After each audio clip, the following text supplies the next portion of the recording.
right, Occupy protesters were among those making their voices heard in Iowa ahead of the critical caucuses tonight. They interrupted a Romney rally last night right outside of Des Moines. And Republican voters will have their say today across the Hawkeye state. ABC's Karen Travers is joining us live this morning from Des Moines with more. Hi, Karen.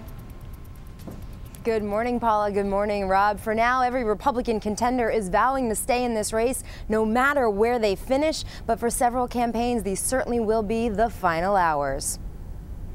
From morning till night, the Republican contenders hit the campaign trail hard, trying to lock down last-minute votes. The polls show Mitt Romney's the man to beat, and he's sounding more and more confident. We're going to win this thing with all of our passion and strength. But could Rick Santorum play the spoiler? The former Pennsylvania senator is the hottest candidate on the trail right now after months of quiet, tireless campaigning. I just want to say to the people of Iowa, first and foremost, thank you.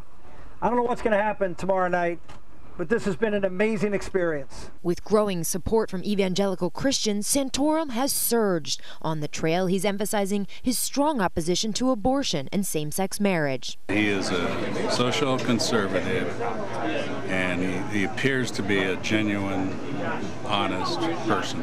And I would trust him to govern our country.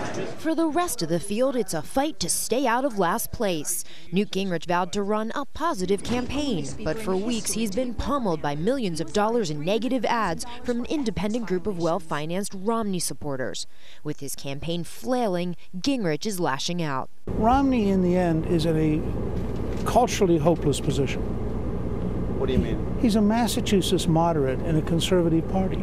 In a final effort to connect with Iowa voters, Michelle Bachmann's out with her first television ad, reminding them of her roots. Born and raised in Iowa. 40% of likely caucus goers say they could change their mind before tonight. So, Rob and Paula, that means this Republican race could really go down to the wire. Thanks, Karen. You know, it was kind of our trivia question last night. Who won in 2008? Of course, Mike Huckabee. So how critical is it for candidates to win in Iowa?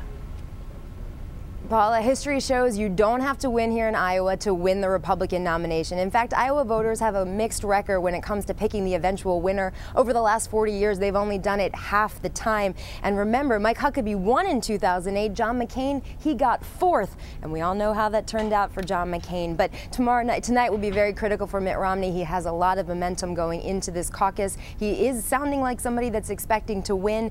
Even if he doesn't, he's still in good shape heading into New Hampshire because Rick Santorum and Ron Paul have a much tougher road ahead once they leave the Hawkeye state.